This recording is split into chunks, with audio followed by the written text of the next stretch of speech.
Então, continuando, alunos, no nosso vídeo de revisão dos conteúdos da disciplina de Introdução ao Serviço Social. Estamos falando de como é a nossa profissão nos dias de hoje, tá? Quais são as bases da nossa profissão nos dias de hoje, tá? Então, a gente está fazendo um resumo de tudo que foi visto e então a ideia é que seja bem rápido este vídeo, que vocês possam assistir várias vezes. Recomendo que todos copiem seus cadernos a sequência do vídeo anterior, que era sobre o que é a profissão de serviço social, tá? E agora nós vamos ver o que é serviço social. Recomendo que todos anotem o que está escrito no quadro, porque é conteúdo que vai cair na prova, tá? Na avaliação.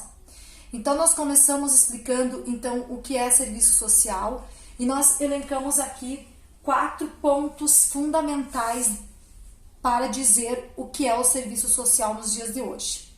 Como que ele se materializa, o que recheia aquele conceito de profissão de serviço social que eu expliquei naquele videozinho bem rápido sobre serviço social, sobre a profissão de serviço social. Então, esse vídeo tem o objetivo de rechear aquele conceito da profissão. Então, o que materializa a nossa profissão? Então, nós temos um projeto ético-político, certo? Lembram lá na nossa aula sobre projeto ético-político que eu diferenciei para vocês projeto societário, projeto profissional e projeto ético-político. O projeto ético-político é o projeto profissional dos assistentes sociais. Ele visa responder qual é a sociedade que essa profissão quer. E como que se materializa o projeto ético-político do serviço social?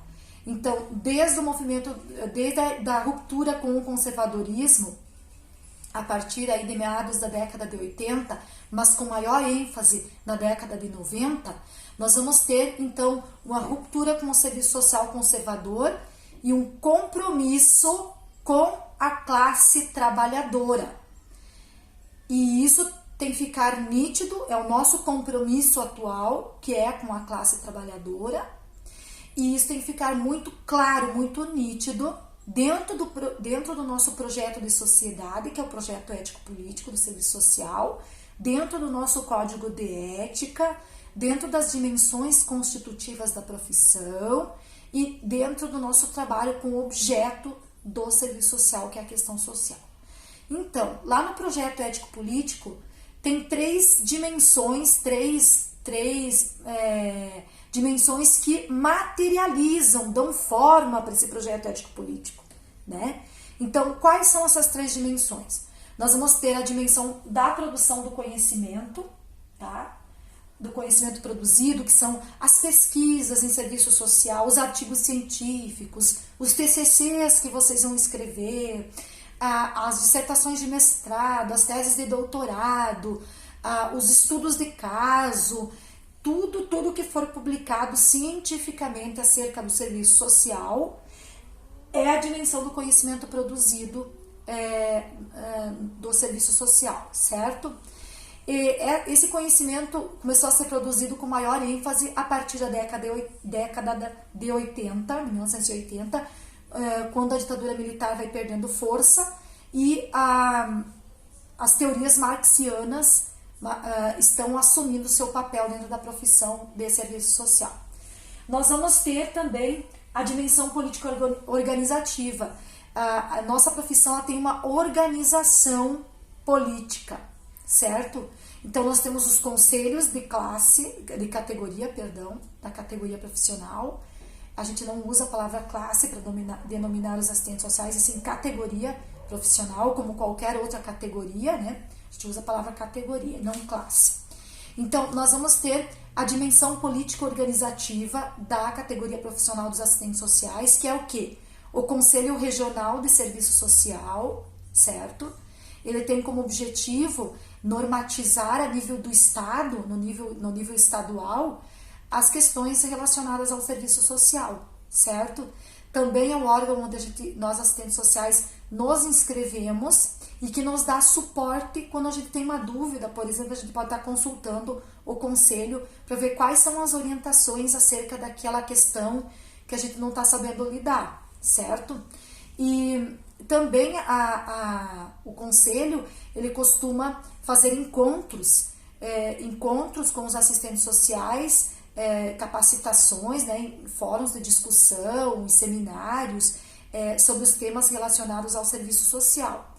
No dia 15 de maio, que é o dia do assistente social, normalmente os CREAS, né, os Conselhos Regionais de Serviço Social, fazem encontros, né, reuniões por áreas do estado ou a nível estadual. E nós temos o CEFES, que é o Conselho Federal de Serviço Social, certo? Que também visa normatizar a nível federal todas as questões relacionadas ao serviço social. E ele vai julgar também, numa instância superior, situações acerca do serviço social. Tanto o CRES quanto o CEFES julgam questões acerca do serviço social, por exemplo, um assistente social que falta com a ética e é denunciado no conselho,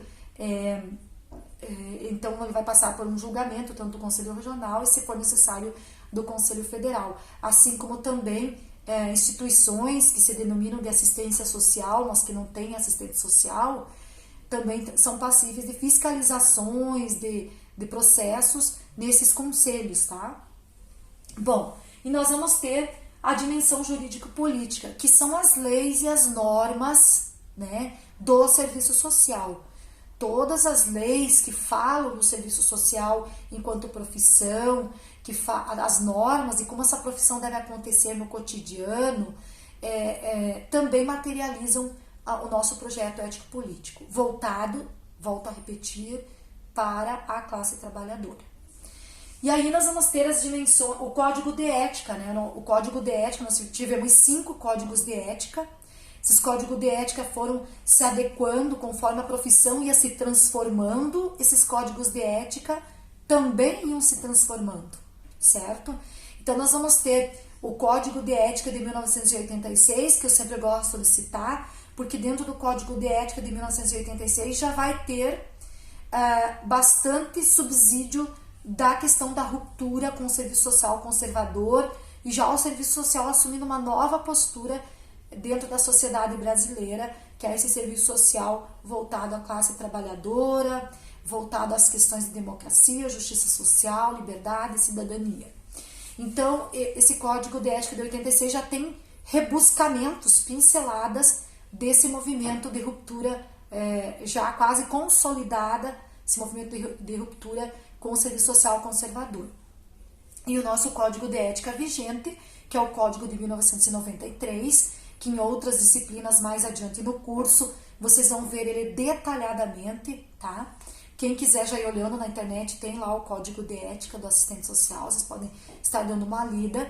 Não vou me deter nele agora aqui, porque vocês vão ter em disciplina específica o estudo do Código de Ética de 1993.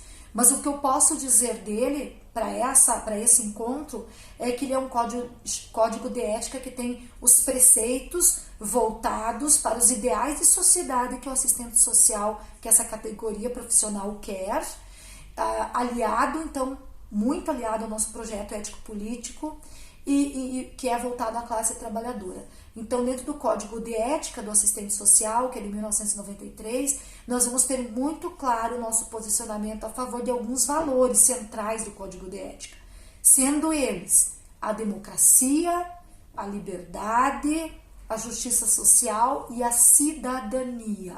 São os pilares de valores do nosso Código de Ética, beleza? Bom, agora nós vamos então falar das dimensões constitutivas da profissão. Nós já vimos num vídeo bem esmiuçado as dimensões constitutivas da profissão, certo? Aqui eu vou dar uma pincelada bem superficial sobre essas dimensões. Se vocês ficarem com alguma dúvida, voltem lá para o vídeo das dimensões constitutivas, que ele está mais explicado em maiores detalhes. Então, o que constitui essa profissão na sua prática, né? Então, já sou assistente social, né? Já tenho muito claro o meu projeto de sociedade, né? O projeto dessa categoria, já tenho muito claro o código de ética, já tenho muito e preciso ter muito claro as dimensões que constituem essa profissão. Então, quando a gente está fazendo a nossa ação profissional, lá no nosso dia a dia de trabalho, nós vamos precisar de 3 dimensões na nossa profissão. A primeira dimensão é a dimensão ético-política. Como eu já falei lá no vídeo anterior, baseada, a nossa intervenção vai ser baseada num código de ética que tem valores a serem seguidos, e a nossa profissão terá uma postura política. Nós dizemos de que lado nós estamos, que no caso é o lado da classe trabalhadora. Nós vamos ter que ter, então, a dimensão teórico-metodológica, né, que são as teorias que subsidiam a nossa ação profissional, né? Eu não vou tomar as decisões enquanto assistente social sem a base teórica, científica dessa profissão, certo? E por meio desse amadurecimento teórico, dessa compreensão teórica, dessa apropriação das teorias que subsidiam o serviço social, eu também vou ter um olhar metodológico sobre a minha profissão, certo? Quando eu vou lá fazer a intervenção, com base nessa teoria que eu tenho incorporada em mim sobre o serviço social, sobre a sociedade como um todo, tudo que eu estudei na faculdade e que eu continuo estudando, que a gente não para nunca, eu vou encontrar a melhor metodologia para aquela situação. Então, a dimensão teórico-metodológica diz respeito a como que a teoria vai acontecer na prática, certo? E daí nós temos a dimensão técnico-operativa, que tem a ver com os instrumentais e as instrumentalidades do assistente social, certo? Então, aqui vai ter a ver... Quando, por exemplo, eu vou fazer uma visita domiciliar, que instrumento que eu vou utilizar, né? Visita domiciliar, mas o que eu vou fazer lá, né? Tem a ver com o que eu vou fazer, para quem que eu vou fazer, onde que eu vou fazer, como que eu vou fazer, quando que eu vou fazer aquela ação profissional, certo? E nunca perdendo a criticidade de se perguntar por que eu estou fazendo essa ação, certo? Essa intervenção. Então, a dimensão técnico-operativa tem a ver com a parte bem prática do serviço social, bem técnica, bem operativa do serviço social mesmo, como o nome diz, que vai perguntar por que, quando, onde, como, né, com quem que essa ação vai acontecer, certo? Então, as dimensões constitutivas da profissão de serviço social tenham isso muito claro na ponta da língua. É a dimensão ético-política, teórico-metodológica e técnico-operativa, beleza? E aí nós vamos então para o objeto da nossa profissão, que a gente já temos uma disciplina específica para o objeto da nossa profissão, que é a outra disciplina que a professora Lília está trabalhando, que é a questão social. Mas só para colocar aqui para vocês que nesse quadrinho aqui, então, está resumindo os 4 pilares essenciais do que é a profissão hoje no século XXI. Certo? Que são esses 4 pontos. E aí, o objeto da nossa profissão, que é a questão social e suas expressões. Eu coloquei algumas porque, ali entre parênteses, porque tem milhares de expressões da questão social. É tudo que é produzido da contradição entre capital versus trabalho, entre trabalhadores e burguesia. Tudo que surge de problemáticas dessa relação de trabalho é chamada expressão da questão social. E eu coloquei algumas ali no quadro, como a pobreza, a fome, o alcoolismo, o trabalho infantil, a violência, a moradia precária, né, a depressão, a prostituição. Nós vamos ter preconceito, nós vamos ter milhares de expressões da questão social, certo? Então, entendido, pessoal? Esse resuminho tem que estar no caderno de vocês, para vocês estudarem para avaliação, beleza?